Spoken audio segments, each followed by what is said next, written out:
Étude biblique sur le sujet, le baptême dans le Saint-Esprit, d'après la Bible d'étude Esprit et Vie. Acte 1 verset 5, car Jean a baptisé d'eau, mais vous, dans peu de jours, vous serez baptisés du Saint-Esprit. Le baptême dans le Saint-Esprit est l'une des doctrines essentielles de l'Écriture, voir Acte 1 verset 4, note indiquant la différence existant entre le baptême dans et le baptême du Saint-Esprit. Voici ce qu'enseigne la parole de Dieu à propos du baptême dans le Saint-Esprit. Premièrement, le baptême dans le Saint-Esprit est pour tous ceux qui font profession de foi en Christ, tous ceux qui sont nés de nouveau et qui ont reçu le Saint-Esprit.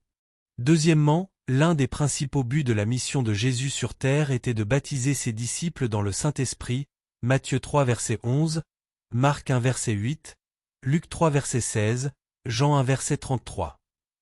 Il a dit à ses disciples de ne pas commencer à témoigner avant d'avoir été baptisés dans l'Esprit Saint et d'être revêtus de la puissance d'en haut, Luc 24 verset 49, Acte 1 verset 4 à 5 et verset 8. Jésus-Christ lui-même n'a pas débuté son ministère avant d'avoir été oint du Saint-Esprit et de force, Acte 10 verset 38, voir Luc 4 verset 1 et verset 18. Troisièmement, le baptême dans le Saint-Esprit est une action de l'Esprit différente de l'œuvre de régénération. De même que l'œuvre de sanctification est distincte et complémentaire de l'œuvre de régénération, le baptême dans l'Esprit vient, lui aussi, compléter l'œuvre régénératrice et sanctifiante de l'Esprit.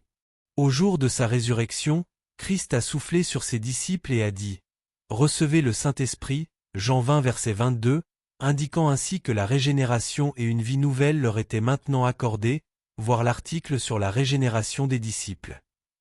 Plus tard il leur a dit qu'ils devaient aussi être revêtus de puissance par le Saint-Esprit, Luc 24 verset 49, voir Acte 1 verset 5 et verset 8.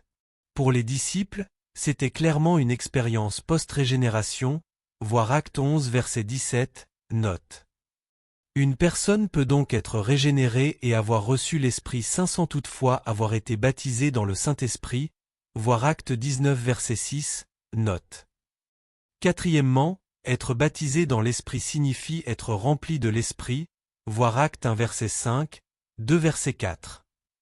Toutefois, ce baptême n'a eu lieu qu'à partir de la Pentecôte.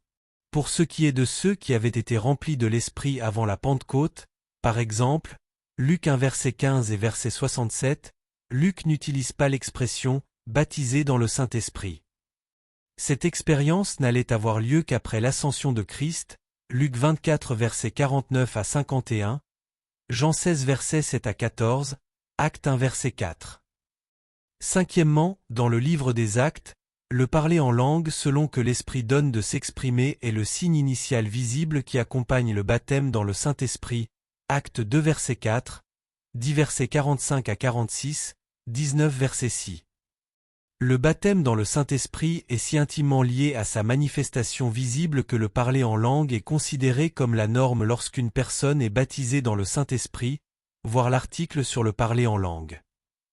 Sixièmement, le baptême dans le Saint-Esprit donnera aux croyants l'assurance et la puissance de l'Esprit nécessaires pour accomplir de grandes œuvres au nom de Christ et pour rendre son témoignage et sa proclamation efficaces, voir Acte 1 verset 8, 2 versets 14 à 41, 4 verset 31, 6 verset 8, Romains 15 verset 18 à 19, 1 Corinthiens 2 verset 4. Cette puissance n'est pas une force impersonnelle mais une manifestation du Saint-Esprit à travers laquelle Jésus manifeste sa gloire et ses œuvres au milieu de son peuple. Jean 14 versets 16 à 18, 16 verset 14, 1 Corinthiens 12 verset 7. Septièmement, le véritable baptême dans le Saint-Esprit produit les résultats suivants. A. Des manifestations prophétiques et des déclarations de louange, Acte 2 verset 4 et verset 17, 10 verset 46, 1 Corinthiens 14 verset 2. B.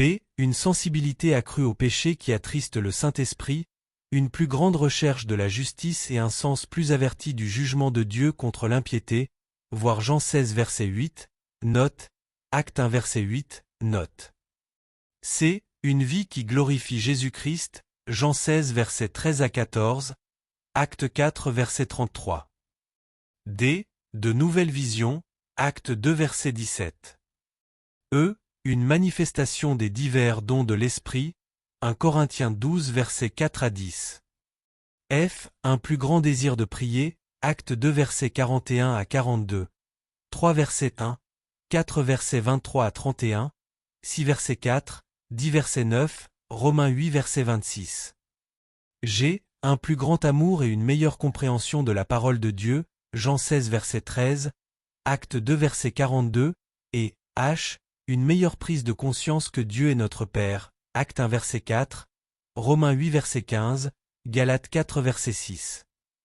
Huitièmement, la parole de Dieu mentionne plusieurs conditions en fonction desquelles le baptême dans le Saint-Esprit est donné. A. Nous devons, par la foi, accepter Jésus-Christ comme Seigneur et Sauveur et nous détourner du péché et du monde, Actes 2 versets 38 à 40, 8 versets 12 à 17.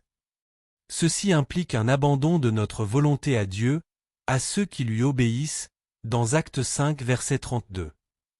Nous devons nous détourner de ce qui offense Dieu avant de pouvoir être un vase d'honneur, sanctifié, utile à son maître, propre à toute bonne œuvre, 2 Timothée 2 verset 21. B. Nous devons désirer être remplis. Les chrétiens devraient passionnément rechercher le baptême dans le Saint-Esprit, Jean 7 verset 37 à 39, voir Ésaïe 44 verset 3, Matthieu 5 verset 6, 6 verset 33. C. Nous recevons souvent ce baptême en réponse à la prière, Luc 11 verset 13, Actes 1 verset 14, 2 versets 1 à 4, 4 verset 31, 8 verset 15 et verset 17.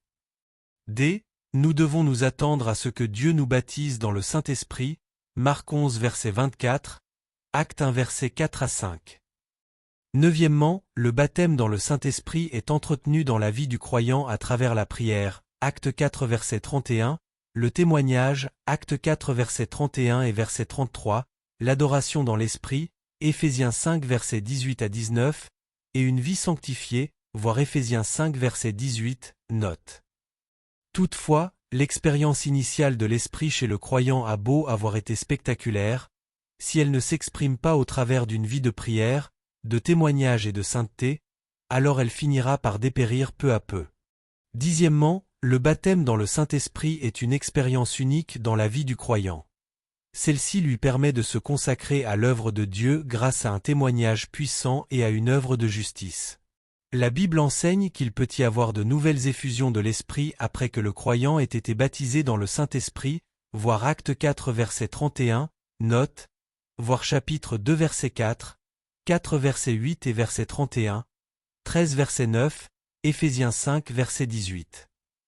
Ainsi le baptême dans l'Esprit entraîne le croyant dans une relation avec l'Esprit qui doit être renouvelée, Actes 4 verset 31, et entretenue, Éphésiens 5 verset 18.